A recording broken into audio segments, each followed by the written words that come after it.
As a rival আমাদের উচিত Real মাদ্রিদকে thank you জানানো, কারণ আজকালকার দিনে যেখানে ভাই ভাইয়ের জন্য স্যাক্রিফাইস করে না, বন্ধু বন্ধুর জন্য স্যাক্রিফাইস করে না, সে জায়গায় তারা আমাদের রাইভাল হয়ে আমাদের জন্য যে স্যাক্রিফাইসটা করতেছে এবং করে আসতেছে, এটার পর আমরা যদি থ্যাংক ইউ না জানাই আমরা হব চরম অকৃতজ্ঞ। রিয়াল বেতিসের এগেনস্টে 1-1 গোলে ড্র করার মাধ্যমে তারা আমাদেরকে বুঝাই দিছে যে যতটা না আমরা লা লিগা জিততে চাই তার থেকে বেশি তারা আমাদেরকে লা লিগা জিতাইতে চায়। অ্যান্ড তাদের সেই ড্রয়ের কারণে কিন্তু গতকালকে আমাদের টিম ফুল টেনশন ফ্রি ভাবে মাঠে নামছে। নাহলে দেখেন ভাই 2019 সালের পর কিন্তু গেতাফের মাঠে আমরা কোনো জয় পাই নাই, সেই জায়গাটাতে 2026 সালে এসে একটা ভাঙাচোরা স্কোয়াড নিয়ে আমরা সেই জয়টা ছিনিয়ে আনছি। তাহলে দেখেন এই জন্য আপনি কাকে থ্যাংক ইউ জানাবেন? অবশ্যই Real de Madrid, thank you so much. Jokes aside, কেউ মনে কষ্ট নেবেন, এটা জাস্ট মজার জন্যই বলছি। বাট গতকালকে রাতে বার্সেলোনা গেতাফেকে 2-0 গোলে হারাইছে তাদের ঘরের মাঠে, এবং এই মাঠটা যে কতটা চ্যালেঞ্জিং সেটা কিন্তু আমরা কালকে দেখে ফেলছি। কারণ খেলার একদম শুরু থেকে শেষ পর্যন্ত, ফরমেশন থেকে প্লেয়ার পর্যন্ত, এভরিথিং ওয়াজ এগেনস্ট আস। আমি জাস্ট চিন্তা করতেছিলাম যে আমরা গোল করবোটা কেমনে।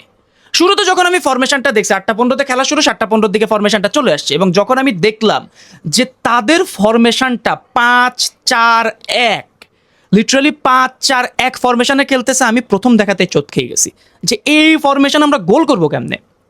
আমরা সিমিওনের গালিগালাজ করি যে হারাম বল খেলায়, বাট হারাম বলের বাপের সাথে গতকালকে আমরা খেলে আসছি। লিটারালি গেতাফে কালকে যে ফরমেশন নামাইছে এবং পুরো ম্যাচে তারা যে ফরমেশনটা বজায় রাখছে, ওই কান্দে উঠে গেছে, পুরাই কান্দে উঠে গেছে। সো এটা তো ছিল তাদের ফরমেশন দেখে আমার ফার্স্ট রিয়েকশন। বাট যখন আমি দেখলাম আমাদের ফরমেশনের অ্যাটাকিং লাইন আপে কারা আছে, লামিন ইয়ামালের বদলে রুনি বার্দাগি এবং রাফিনার বদলে ফার্মিন লোপেস, তখনই আমি বুঝে গেছি যে রাশফোর্ডকে আমরা আর আমাদের দলে পাচ্ছি না। এটাই তার লাস্ট কয়েকটা ম্যাচ, এখানে সে যা করার করে দিবে, এবং সে এক্স্যাক্টলি তাই করছে। সে একটা গোল করছে এবং সুন্দর একটা কাউন্টার অ্যাটাক থেকে গোল করছে, বাট অনেকটা লেট হয়ে গেছে। বার্সা মহলে একটা চরম একটা তাজা খবর চলতেছে যে রাশফোর্ডকে কি রাখা উচিত কিনা।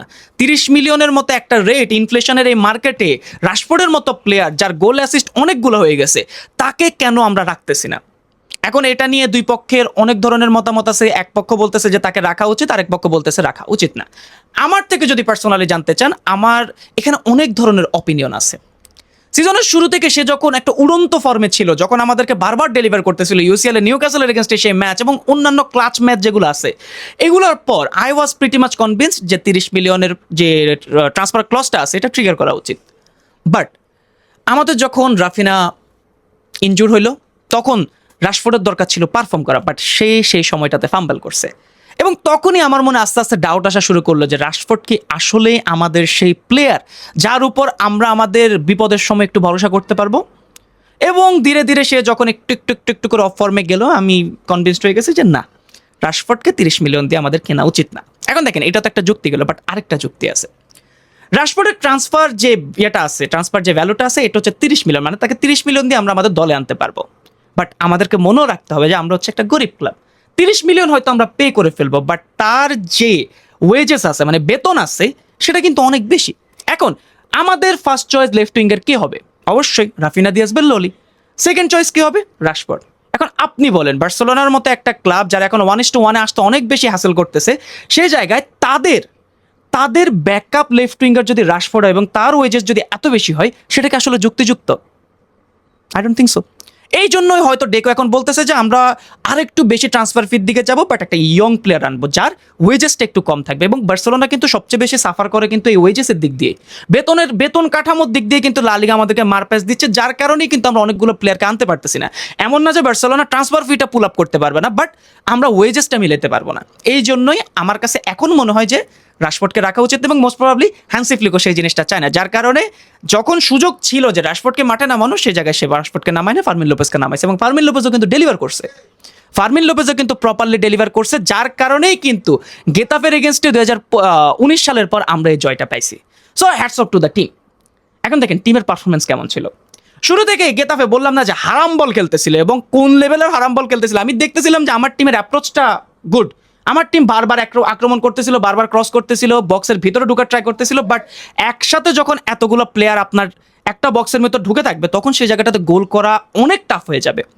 আমি জাস্ট চিন্তা করতেছিলাম যে ভাই প্লিজ একটা গোল কর, বাট লাস্টের দিকে এসে Fermin the mask man Lopez যে গোলটা করছে, এবং এখন আমার কাছে মনে হয়, বা এখন মানে আমার কাছে মনে হয় যে আমরা ফার্মিন লোপেজকে ওইভাবে রেট করি না। ওয়ার্ল্ড ফুটবলে তার, আমি যদি ভুল না করে থাকি, তার এই সিজনে 30 গোল অ্যাসিস্ট মানে জিএ হয়ে গেছে, গোল অ্যাসিস্ট হয়ে গেছে 30টার মতো গোল অ্যাসিস্ট হয়ে গেছে। এখন দেখেন আপনি ওয়ার্ল্ড ফুটবলে যদি আপনি তাকান, একজন নাম্বার 10 হিসাবে, মিডফিল্ডার হিসাবে এরকম স্ট্যাট কিন্তু অনেকে বের করতে পারে না, বাট আমরা তাদেরকে অনেক বেশি হাইপ করে রাখি।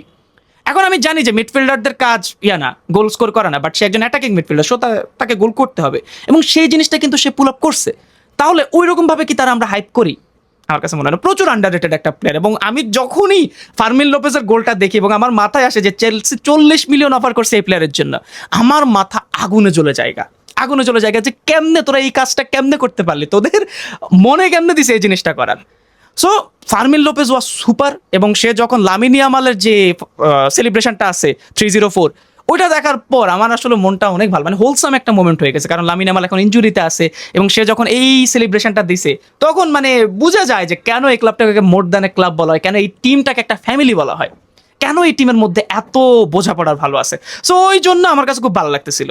বাট ভয় একটা জিনিসের ছিল, কারণ বার্সেলোনাকে হারাইতে গেলে আপনাকে একটা ফর্মুলাই করতে হবে, যে বার্সেলোনাকে অ্যাটাক করতে দিতে হবে, যার কারণে তারা হাই লাইনে চলে আসবে, এবং আপনার দুই পেসি উইঙ্গার, দুই সাইড থেকে দুই উইঙ্গার যখন কুত্তার মতো দৌড়াবে, তখন হচ্ছে অ্যাটাকগুলো আপনার হয়ে যাবে। বার্সেলোনা ওই জায়গাটাতে কোলাপস করে, বাট গতকালকে গেতাফি এরকম কিছুই করতে পারে নাই, কারণ তারা বল পজিশনে তো পাচ্ছিল না।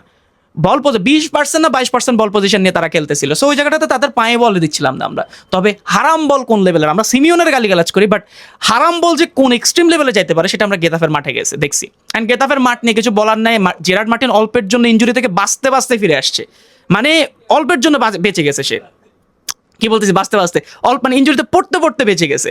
সো ওই জন্য মানে আসলে কেন যে এই মাঠটাকে এত দুর্ধর্ষ ধরা, কেন এত চ্যালেঞ্জিং ধরা হয়, সেই জিনিস নিয়ে আসলে আমাদের খুব একটা প্রশ্ন করার মতো জিনিস থাকে না। বাট একটা প্লেয়ারকে নিয়ে কথা বলতে হবে, পেদ্রি। গেতাফের মাঠ থেকে তাদের সমর্থকদের স্ট্যান্ডিং ওভেশন নিয়ে আসছে মেসি, জাভি, ইনিয়েস্তার মতো প্লেয়াররা, এবং গতকালকে যখন 87 মিনিটের সময় পেদ্রি মাঠ থেকে বের হচ্ছিল, প্রত্যেকটা সমর্থক দাঁড়ায় গেছিল এবং স্ট্যান্ডিং ওভেশন দিচ্ছিল, যেটার মাধ্যমে প্রমাণ হয়ে যায় যে কেন পেদ্রিকে দ্য ম্যাজিশিয়ান ডাকা হয়। আপনি পেদ্রিকে গোল অ্যাসিস্ট হয়তো দেখবেন না, আপনি হয়তো পেদ্রিকে খুব একটা গোলের কাছাকাছি দেখবেন না, বাট তার যে কন্ট্রিবিউশনটা, তার যে মাঠের মধ্যে প্রেজেন্স, এটা আপনি ফিল করবেন যদি আপনি বার্সেলোনার খেলাগুলোকে একটু সুন্দর করে দেখেন। গতকালকেও তার অ্যাসিস্ট একটা ছিল, বাট আমি ওই অ্যাসিস্ট নিয়ে কথা বলবো না, আমি কথা বলবো ওভারঅল তার মাঠের মধ্যে প্রেজেন্স। একটা প্লেয়ার যাকে প্রেস করে কোনো প্রকার লাভই হয় না, তার ক্যারিয়ারে মনে হয় যে 2-1টা ম্যাচ এমন গেছে যেখানে তাকে প্রেস করে লাভ হয়েছে, বাট এছাড়া আমি খুব একটা ম্যাচ দেখি না যেখানে তাকে প্রেস করে খুব একটা লাভ করতে পারছে অপোনেন্ট। এবং গতকালকে সেম জিনিসটাই হয়েছে, যখনই তারা তার কাছে যাচ্ছিল সেই সামহাও ঘুরে মানে কেমনে জানি সেই বলগুলোকে নিয়ে বের হয়ে যাচ্ছিল, এবং তার পাস নিয়ে তো খুব একটা বেশি বলার থাকে না, কারণ সবাই জানে। এখন এরপর পেদ্রিকে যারা ওভার রেটেড বলবে, পেদ্রিকে যারা ওইভাবে রেট করবে না, তারা আসলে ফুটবলটা খুব একটা ভালো বুঝতেছে না, এটা আপনি ধরে নিতে পারেন। আপনি তখন তাদের সাথে তর্কে যাওয়া দরকার নাই, যেখানে অপোনেন্ট প্রত্যেকটা, আমার কাছে মনে হয় যখন খালি সান্তিয়াগো বার্নাব্যুতে কি সে পাইছে, মানে কিছু এক্সট্রিম মাঠ আছে, সেই মাঠগুলো বাদে প্রত্যেকটা মাঠে তার ফ্যান, তার স্ট্যান্ডিং ওভেশন সবকিছু সে পেয়ে গেছে। এবং একটা প্লেয়ার কতটা এলিট লেভেলের হয়ে গেলে এরকম জিনিস, সে এরকম পারফরমেন্স পুল করতে পারে, এবং কালকের ম্যাচে সে স্বাভাবিকভাবে ম্যান অফ দ্য ম্যাচ হয়েছে। যেখানে রাশফোর্ড গোল করছে, যেখানে ফার্মিন লোপেজ গোল করছে, সেখানে man of the match Pedri হয়েছে। তার মানে বুঝে নিতে হবে যে সে কীরকম এক্সট্রিম এবং এলিট লেভেলের পারফরমেন্স দিছে। So I am very much happy with this team. মোটামুটি আমরা ট্রফির খুব কাছে চলে যাচ্ছি। আমি এখনও বলবো না যে আমরা লা লিগা জিতে গেছি, বাট যদি জিতে যায় 4 বছরে 3টা, লিটারেলি একটা টিম, একটা ভাঙাচোরা স্কোয়াড যখন 4 বছরে 3বার লা লিগা ট্রফি জিতে, তখন আপনি আর তাদেরকে প্রশ্ন করার কোনো ওয়ে থাকে না। তখন আপনি জাস্ট থ্যাংক ইউ জানানো উচিত আপনার টিমকে, আপনার কোচকে, যে এরকম একটা পারফরমেন্স তারা পুল আপ করতে পারছে। So I am thankful to my team, যেখানে অনেক টাকা খরচ করে অনেক টিম রেলিগেট হয়ে যাচ্ছে, যে জায়গাটাতে একটা ভাঙাচোরা স্কোয়াড, একটা লামাসি নিয়ে আমরা এরকম পারফরমেন্স দিচ্ছি। So I am happy, I am proud. UCL জিতি নাই, ইউসিএল জিততেছি না 11 বছর ধরে, অনেক পেন আছে, বাট লা লিগা 4 বছরে 3বার জেতা, এটা কিন্তু স্বাভাবিক না, ইট ইজ নট নর্মাল ভাই। আপনি যদি একটু চিন্তা করে দেখেন, এটা কিন্তু নর্মাল না। সো আপনাদের উচিত আমাদেরকে জানানো, এবং নেক্সট ম্যাচ এবং তারপরের ম্যাচ হচ্ছে আমাদের এল ক্লাসিকো, যেখানে মোস্ট প্রবাবলি যদি আমরা জিতি বা ড্র করি, আমি যদি ভুল না করে থাকি, আমরা সেখানে আমাদের লা লিগা টাইটেলটা আমরা নিয়ে রেখে দিব। Happy Barcelona fans? অবশ্যই হ্যাপি হওয়ার কথা। স্প্যানিশ সুপার কোপা, লা লিগা, লোডিং হতে পারে। So thank you so much ভিডিওটা দেখার জন্য। আপনার কাছে গতকালকে বেস্ট প্লেয়ার কাকে লাগছে সেটা কমেন্ট করে জানাতে পারেন, এবং পরবর্তী ভিডিও পর্যন্ত সবাই ভালো থাকবেন, সুস্থ থাকবেন। সবাইকে আসসালামু আলাইকুম।